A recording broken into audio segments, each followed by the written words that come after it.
Hello everybody, I hope you're all doing well. So we're going to be solving another problem on rigid body kinetics, okay? And here is the problem. So in this figure you see a spool, okay? So this spool has a certain mass. So spool of mass 25 kilograms, okay? And inner and outer diameter or inner radius, I guess in this case, and outer radius. Okay, the inner radius is rho and the outer radius is labeled as capital R. Okay, these are given to us as 0.5 meters and 1 meter respectively. Okay, and we are also told that the radius of gyration is 0.6 meters, okay, for the spool. So we are also told, so this is the first piece of information we are told. The second thing is the radius of gyration for the spool is given to us as k suffix g, which is 0.6 meters, and then we'll talk about this radius of gyration and so on. Okay, and as you can see, there is a constant force of 400 newtons applied by pulling the cable. So this is the cable, okay, and this entire thing is the spool. Okay, the cable wound around the spool is pulled at a constant force of 400 newtons. Wound around the spool is pulled by a constant horizontal force of 400 newtons. Okay, so this is the idea. What do I need to find? And you're told that there is nothing like rolling with slip or without slip. We don't know. Okay, so you're not told about that. So obtain the following. Obtain the angular acceleration of the spool and the acceleration of the center of mass of the spool. Okay, so obtain the angular acceleration of the spool and the acceleration of the center of mass of the spool.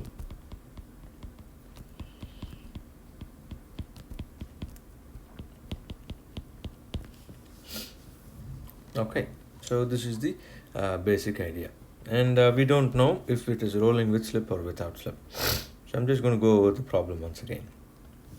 I have a spool of mass 25 kilograms. Okay, that is being shown here. The spool has an inner radius and an outer radius. The inner radius is rho, the outer radius is capital R, and you see that it's 0.5 and then 1 meter respectively. It has a radius of gyration, so that's a new term here, as you can see, and I'll spend very briefly some time on this term. Okay, so the radius of gyration is given to us, and we have a force of 400 newtons that is applied on the cable that is wound around the spool. Okay, and I'm also told the coefficient of static and kinetic friction are 0.15 and 0.12 respectively. Okay, so I'm given both of them. So how do I solve this problem? I need to find the acceleration of the center of mass g, and I need to find the angular acceleration of the spool. Okay, so how to solve this problem? Solution strategy. Okay, so solution.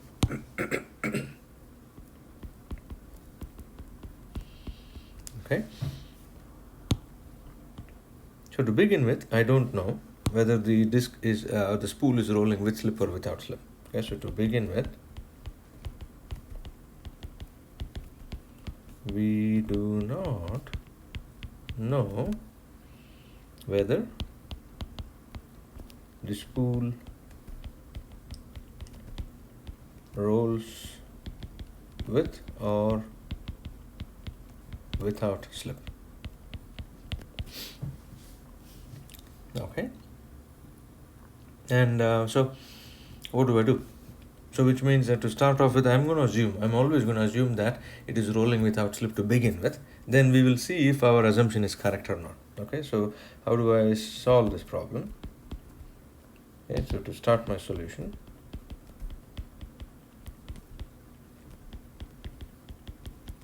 okay, I will assume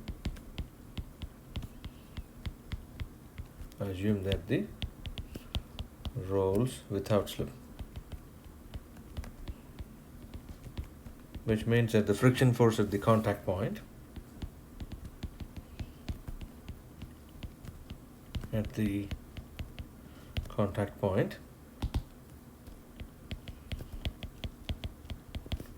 is the static friction force, which I call as F mu s. Then I solve the problem with the previous assumption of rolling without slip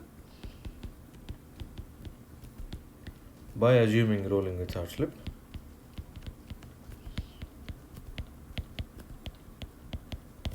And obtain the value of the friction force, and obtain F mu s from the calculations. Then check and see. Check to see, is F mu less than or equal to mu s times n? If this is true, then my assumption of rolling without slip is correct because the friction force is a static friction force. If this is true, then friction force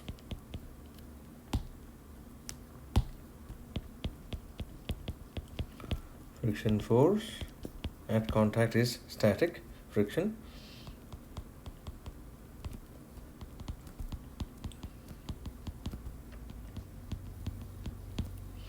And our assumption is correct.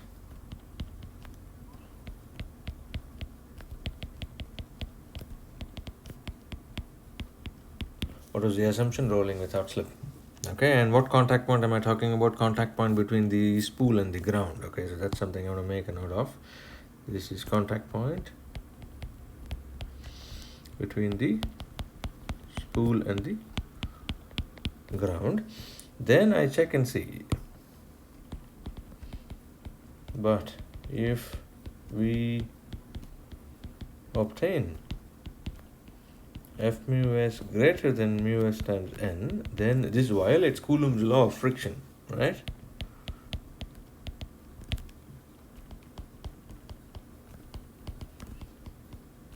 Law of friction, which means that it is not rolling with slip, it is not rolling without slip. Okay, so which means that the roll without slip assumption is invalid,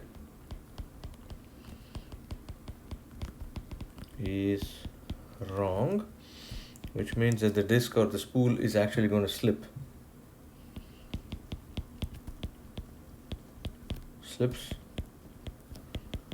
relative to the ground. Okay, in that case, what do I do?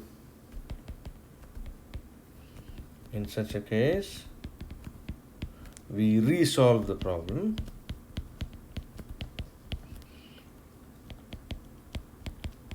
by setting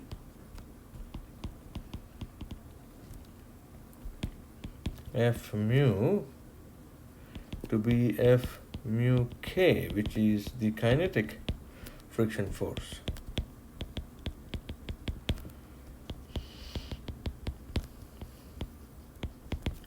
All right, that's a lot of writing to begin with. All right, okay, so here is my strategy. I'm just going to walk you through the steps again. Whenever I'm looking at a problem, whenever I'm given the coefficient of static friction and the coefficient of kinetic friction, right, then I'm going to say, okay, hey, the problem is telling me nothing.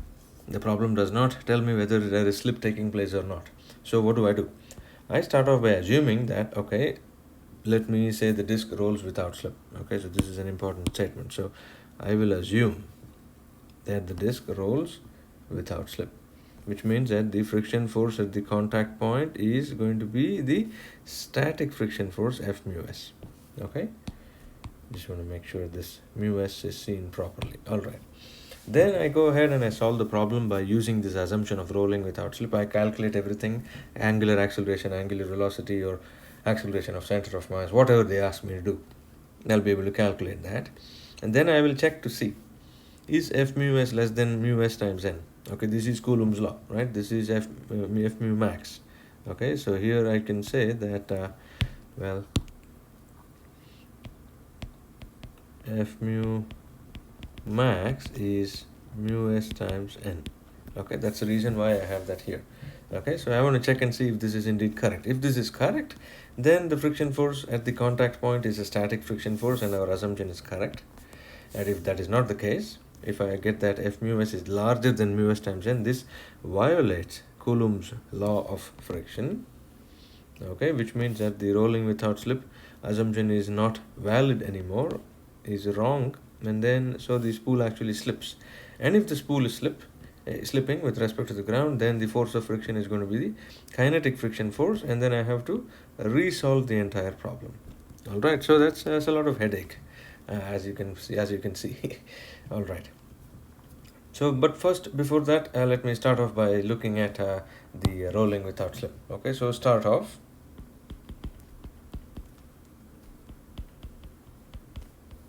By assuming rolling without slip.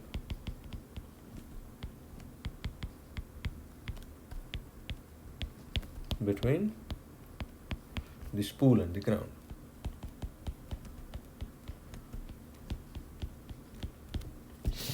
All right, so I'm just going to bring my figure from above. Okay, so here is my figure. I'm just going to bring all of it here. We know what the cable is, we know what the spool is, so and just keep it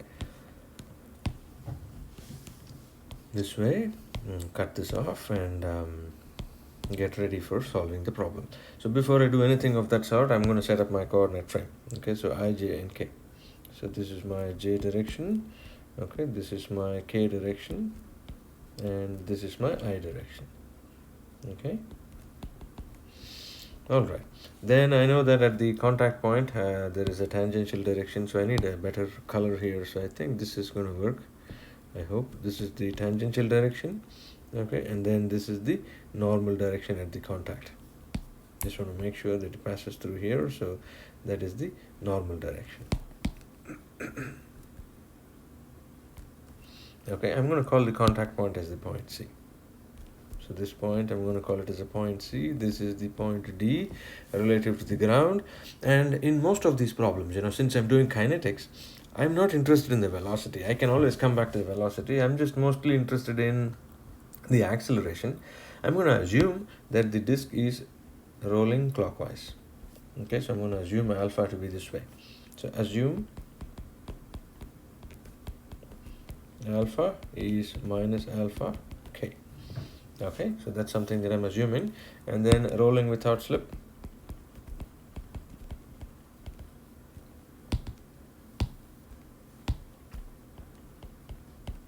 Implies that I'm going to have acceleration of c slash d in the tangential direction is equal to 0 at that instant in time.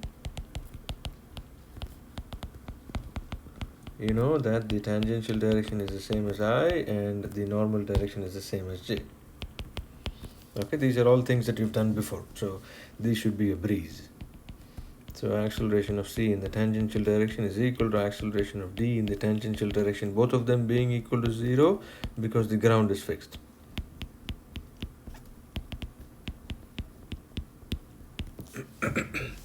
Okay, and so I can write that acceleration of c is something 0 in the I direction and something in the j direction. 0 in the I and some normal acceleration so as to enable the spool to peel off of the ground so that the next point can come in contact. And then I can write the acceleration of g, and this has to be in the I direction only. Okay, the spool should not lift off of the ground.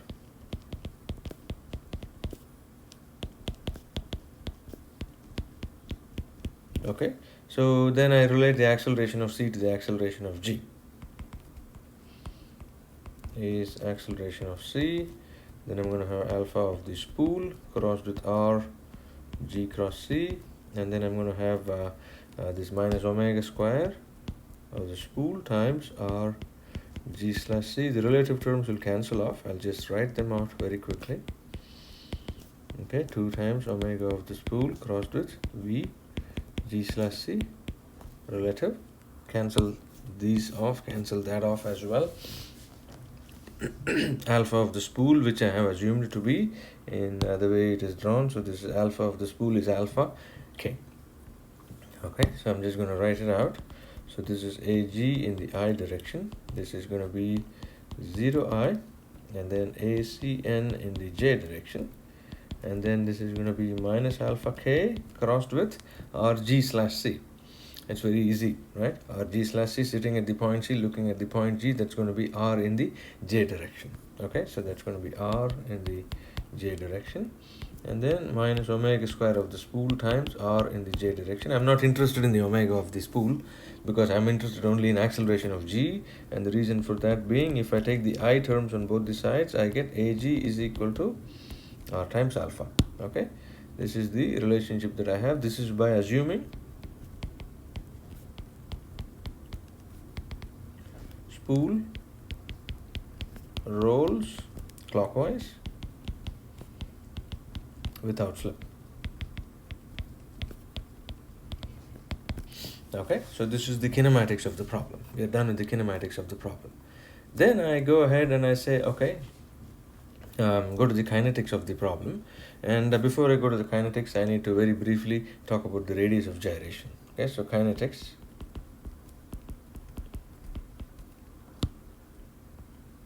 Of the problem.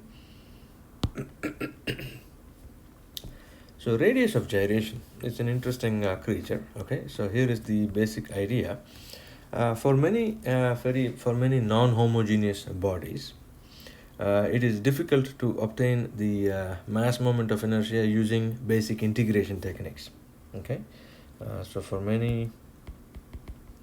non-homogeneous mass distributions on bodies,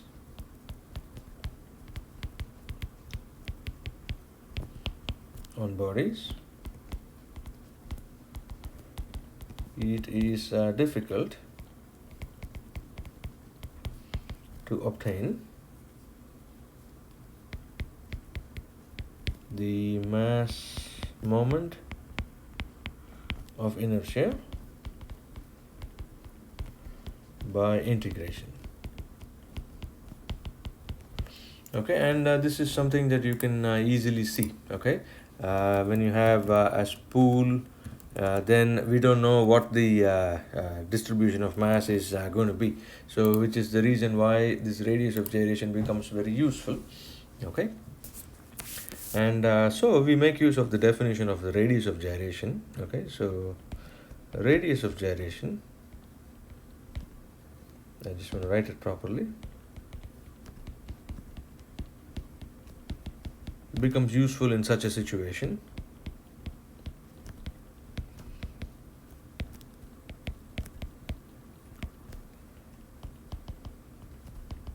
When we have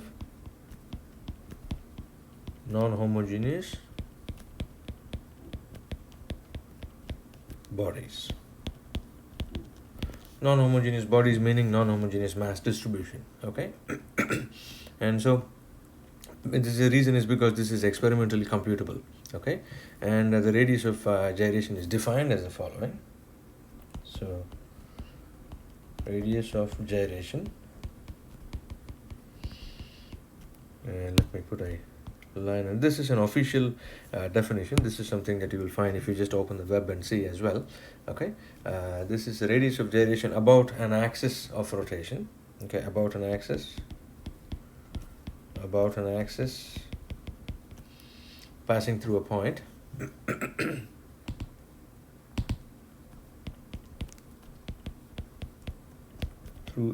on the body. Okay, this is the definition. Okay, this is the radial distance is defined as the radial distance to a point which would have the same moment of inertia as the body's actual mass distribution will give you. Okay, radial distance to a point that will have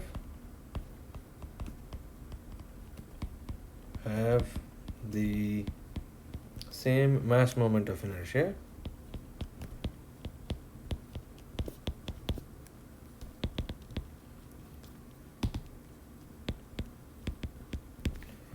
about that point, okay, as the body's actual distribution of mass, as that obtained from the actual mass distribution of the body.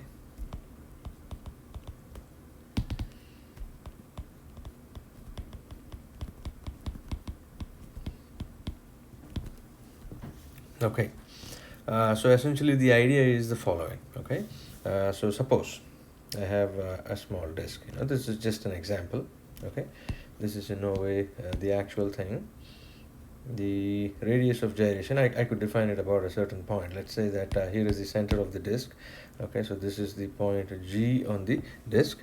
Okay, the radius of gyration, if I call it as a distance k suffix g, let's call this as k suffix g.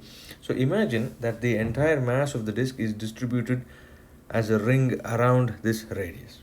Okay, so kg is the radius of gyration about an axis passing through the center of mass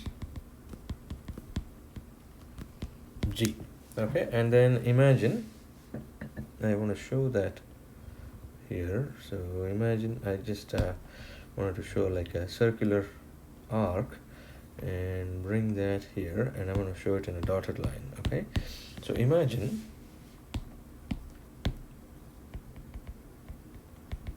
the mass of the body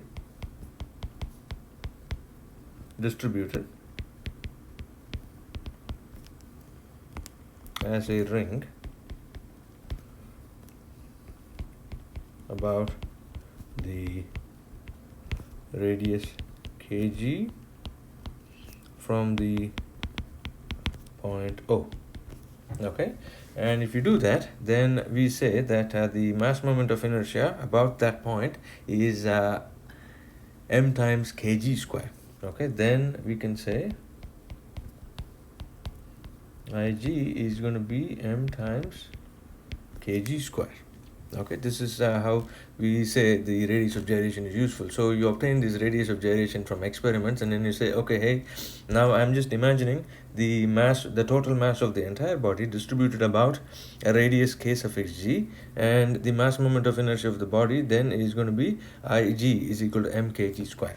Okay, so kg can be obtained from experiments. Okay, that I want to make a note of this as well. So this radius of gyration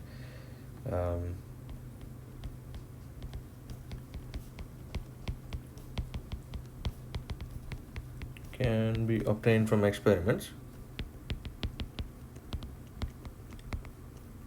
Experimentally obtained. Okay, and so for bodies where the integration is a difficult concept, then we can kind of make use of the radius of gyration itself. Okay, so we typically say, so for bodies whose mass distribution is not homogeneous, we can use Ig is equal to m kg square. Of course, this can be used for any kind of a body. I mean, it is not necessary that it has to be just a non-homogeneous body, but this is typically mostly used in that situation. Okay, mostly for bodies whose mass distribution is not homogeneous, we can say that this is the mass moment of inertia about the center of mass. Okay, so this is the use of the radius of gyration. All right, so very brief recap. Typically, when you have non-homogeneous bodies, obtaining the mass moment of inertia from numerical integration is kind of tricky. Okay, so in such a situation, you say, okay, hey, I'm going to have something called as the radius of gyration, which is defined as a radial distance to a point that will have the same mass moment of inertia as that obtained from the actual mass distribution of the body. Okay, which essentially means that I'm just imagining the entire mass of the body, in this case, to be distributed in the form of a ring about this center of mass, and then say that, okay, mass moment of inertia about that point is now mass times kg square. Okay, and so we're going to make use of this in our problem. So I'm just going to put a line here and then go back to the kinetics of the problem. And when I do the kinetics of the problem, I'm going to look at rolling without slip, right? That's the assumption that we had. So far we have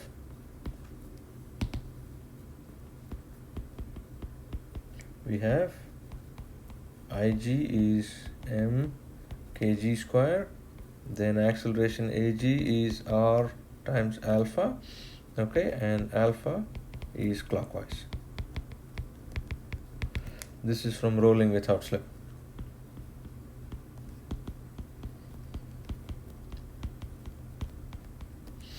Okay, this is the story so far. Then I'm going to do the kinetics of the problem now. I'm going to grab my figure from above. Okay, so this is as good as any. I'm just going to capture all of these things, copy that, and draw the free body diagram and the kinetic diagram. Okay, so here is an example of the free body diagram to be drawn, and then I also have the kinetic diagram, which I'm going to draw soon. Just give me a minute. I want to reduce the length of this cable here. Okay, so that I can draw both the figures in the same thing.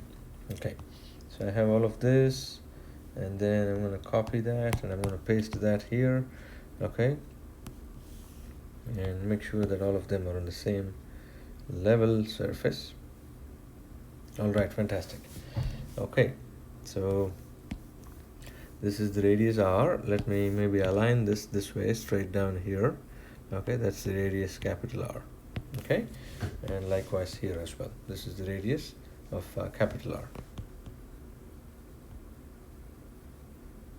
Okay, now what are the forces that are acting? Forces, first of all, I start off with the kinetic diagram, and in this case I don't need to show the cable and so on. The assumption is that the mass of the cable is already accounted for by looking at the mass distribution from the radius of gyration. Okay, so here, since I know the direction of alpha, I can say that I have an inertial torque which is going to be Ig times alpha.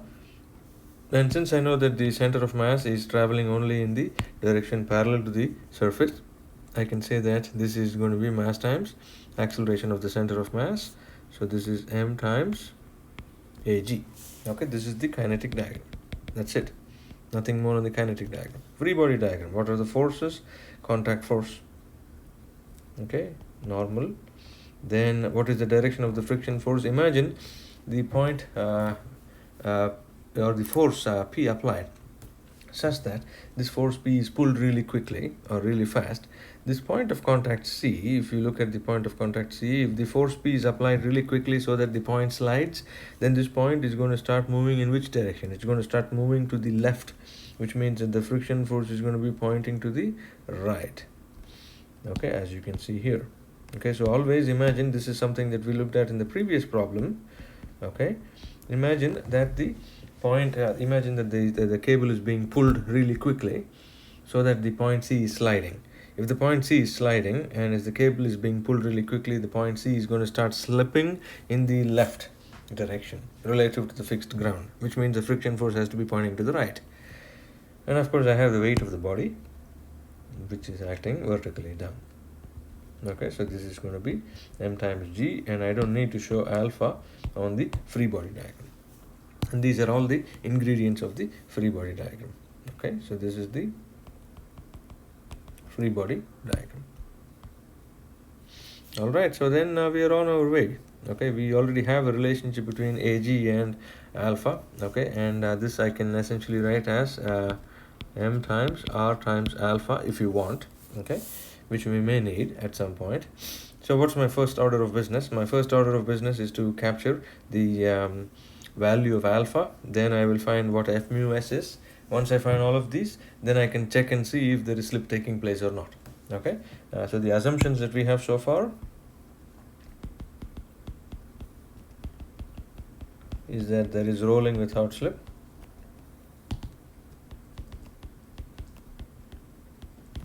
Which implies that we are assuming f mu s is less than or equal to mu s times n.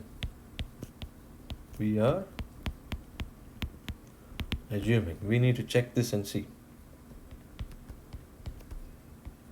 So we solve for f mu s and check to see if indeed f mu s is less than mu s times n, less than or equal to. Okay, less than is a much more stronger statement, and let's see if that is indeed the case. Okay, so things that I can do in this problem, I can sum moments about the point C. Okay, that's the first thing I would do, because that would get rid of the friction forces, and I can relate alpha and r, and I can find a value for these things. Okay, so that's what I'm going to do. I'm going to sum moments about the point C on the free body and the kinetic diagram. Okay, and here is the point C on the kinetic diagram. Let me maybe grab this figure so that you're able to see it as I'm doing the summation of the moments. I'm going to copy this and I'm going to bring this down here. Okay, I'm just going to reduce the size of this figure a little more. I don't want to tilt it. Okay, all right, there we go. Okay, so that's good. So I'm going to sum moments about the point of contact on the free body diagram. I'm going to say that this is equal to sum of moments on the kinetic diagram about the point of contact. Okay, counterclockwise rotations. Okay, so what do I have here? On the free body diagram, mg is gone, f mu s is gone, n is gone. So this is p times a distance of rho plus r, right? As you can see, this total length here is going to be rho plus r.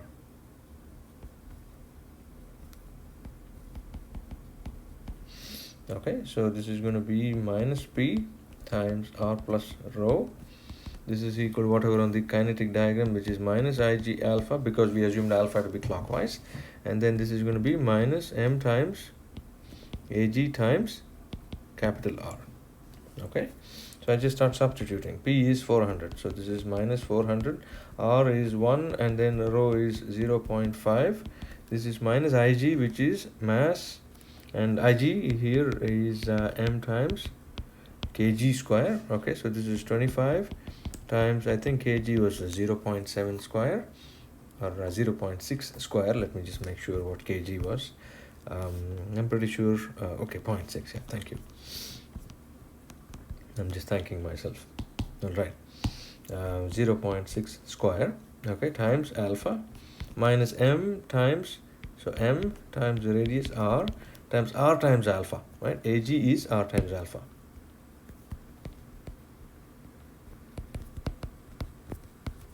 Okay, so this is going to be 1 times alpha. Okay, so solve for alpha. I'll end up getting the value of alpha to be the following. Okay, it's around 17.64. Okay, so this is 17.64 radians per second square. Okay, so which means that Ag, which is r times alpha, is 1 times 17.64, as you can see, which is going to be 17.64 meters per second square. All right, now comes the moment of reckoning. Okay, from here I can calculate the normal force and so on, and the friction force and so on. So that's exactly what I'm going to be doing. Okay, I'm going to copy that figure, bring it down here. I'm going to sum forces in the vertical direction and the horizontal direction. Okay, so I'm going to say sum of forces in the x direction on the free body diagram is equal to sum of forces in the x direction on the kinetic diagram. Forces pointing to the right are positive. So what does this tell me? This tells me that f mu s plus the force P is equal to m times Ag, okay, which means that F mu s is equal to m times Ag minus the force P. And likewise, I can also say that, so I can solve for F mu s actually. So F mu s, because I know the value of P and so on, F mu s, I get it to be approximately around 41 newtons. Okay, but then the moment of reckoning is that I sum forces in the y direction as well on the free body diagram. This is equal to sum of forces in the y direction on the kinetic diagram. Forces pointing up, positive, forces pointing up, positive. What are the forces? mg pointing down, normal force pointing up, nothing on the kinetic diagram.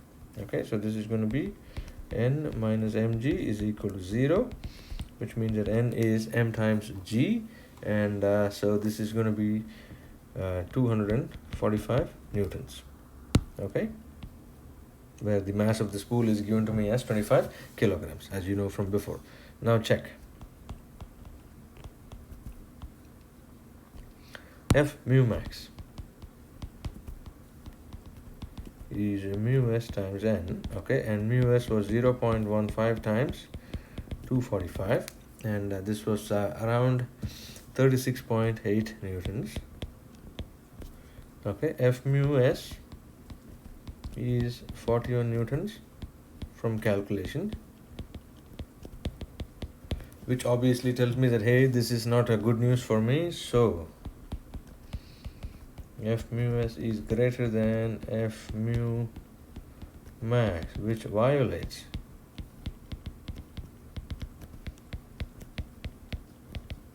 Coulomb's law. Okay, which means that our assumption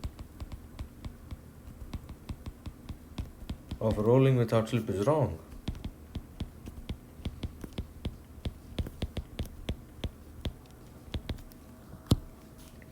So what do?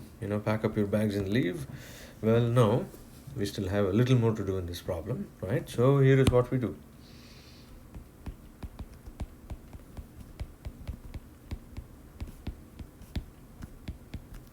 We now no longer have a relationship between alpha and Ag. Okay, so we say now, okay, slip is going to take place. So spool rolls with slip on the ground, which means that Ag and alpha are not related in the previous way. So Ag is not equal to R times alpha. Okay, this relationship, Ag is equal to the relation Ag is equal to R alpha, was valid only for roll without slip.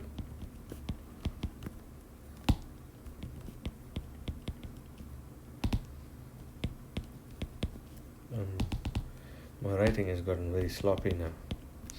Okay, this is valid only for rolling without slip. Now this is no longer valid, which means that we don't know the relationship between Ag and alpha. We do not know the exact relation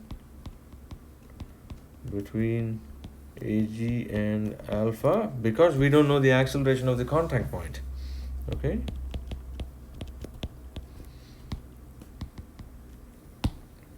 because we do not acceleration of the contact point.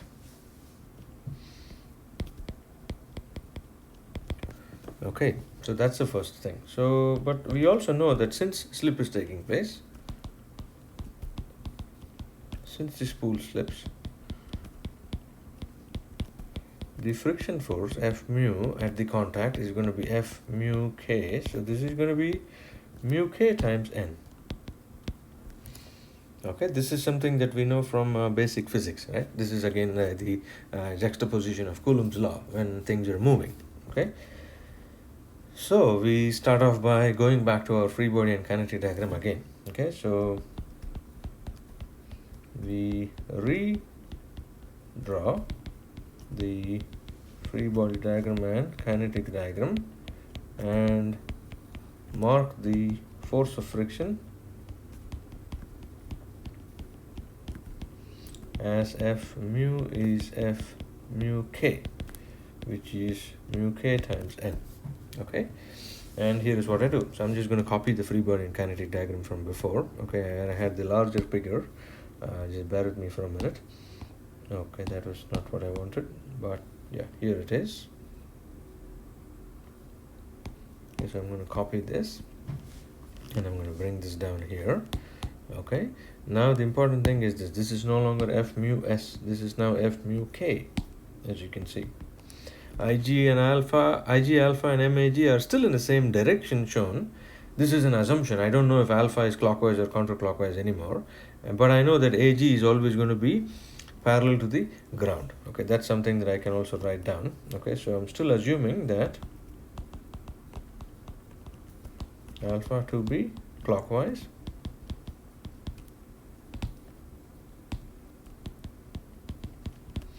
and AG is still AG in the I direction.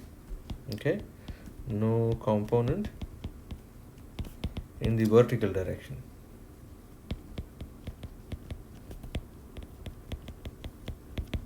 That much is true.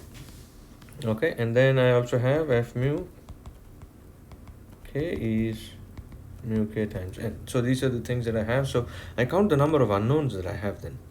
So how many unknowns? I don't know the normal force, one unknown. I don't know alpha, I don't know AG, so I have three unknowns, but I have three equations, right? Two force balance and one moment balance, so I'm still good to go. Okay, that is still not a problem for me. So here is what I do. I grab this figure once again. Okay, sorry to keep doing this again and again, but I bring it down here and I start summing forces up. I'm just going to reduce the size of these guys, okay, so that I can write down all my equations in the same page. Okay, so here is the free body and the kinetic diagrams, as you see. Okay, this is the free body diagram, this is the kinetic diagram. I start summing forces in the horizontal direction on the free body diagram is equal to sum of forces on the kinetic diagram. Okay, and then this tells me that F mu k plus the force P is equal to m times AG. Call that as equation 1. Then I say sum of forces in the y direction on the free body diagram is equal to sum of forces on the y direction in the kinetic diagram. Forces pointing up, forces pointing up. Okay, what are the forces here? N minus mg is equal to 0. That's equation 2. From equation 2, I know that N is equal to mg, which is 25 times 9.8. So N is 245 newtons, which means that F mu k can be found out. F mu k is going to be mu k times n, and mu k was I think 0.12 if I'm right. Okay, so that was 0.12 times 245, which gives me approximately 29.4. okay,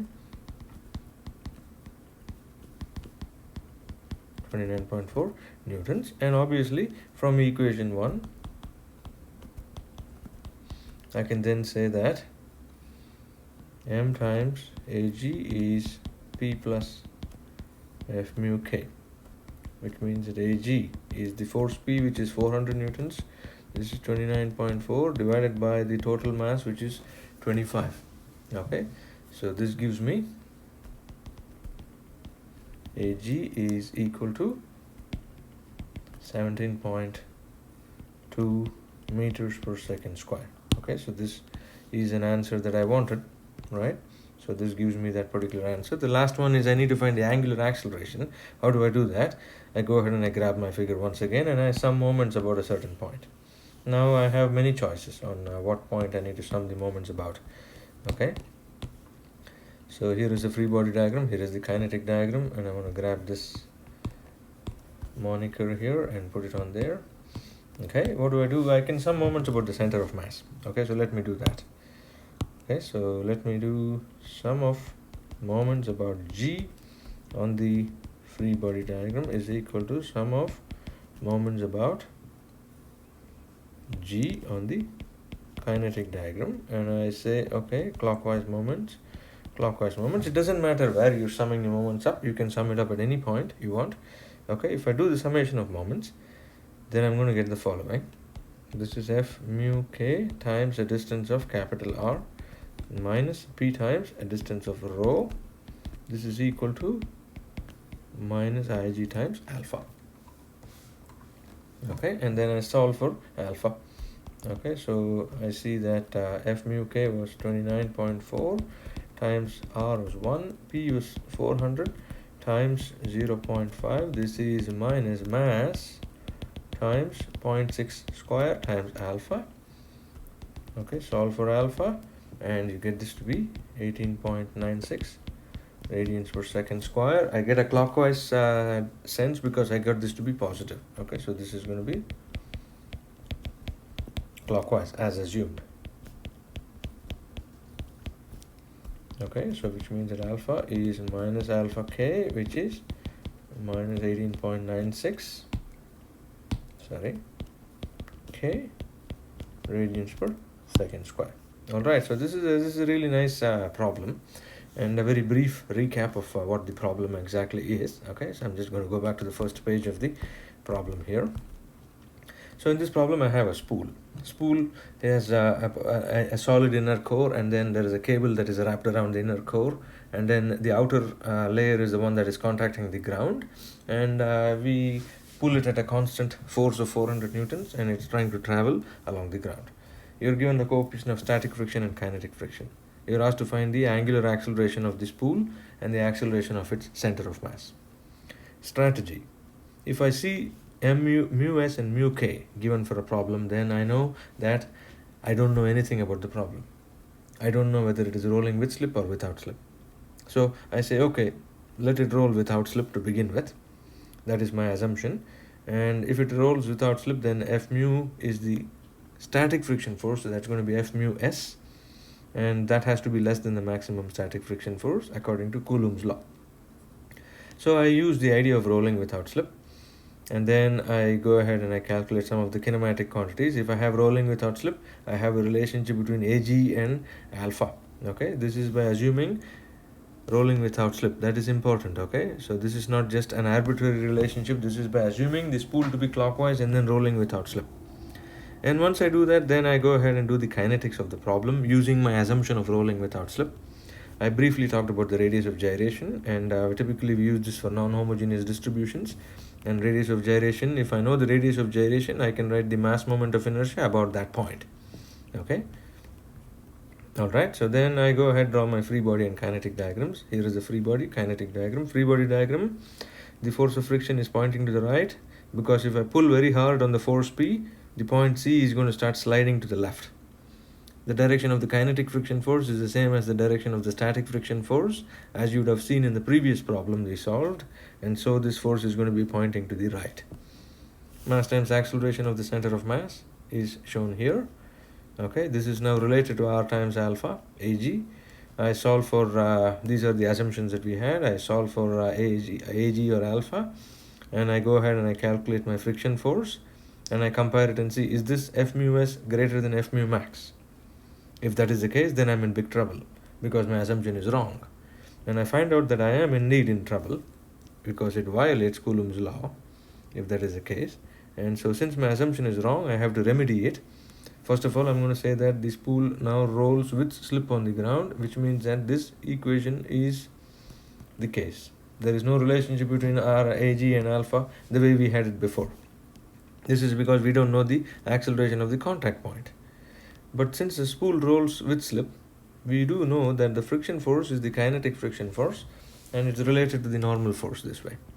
Then go ahead and draw the free body and kinetic diagram. The only change is coming from the kinetic friction force here, replacing the static friction force. The other change is I don't have a relationship between alpha and Ag, but then I have only three unknowns because that's the normal force, the alpha, and then Ag are the three unknowns. So I can solve for them using force and moment balance. And this is exactly what I have done in this problem. So find out f mu k from calculations, mu k times n, then calculate Ag from summation of forces, and then calculate Ig from, or alpha from summation of moments. And that's what we have obtained. Alright, I strongly suggest that you go ahead and try to solve this problem by yourself, without looking at the solutions, after going through the solutions once. And I think any questions that you may have will get sorted out by attempting it that way. All of you have a fantastic day, and take care of yourselves. Bye bye.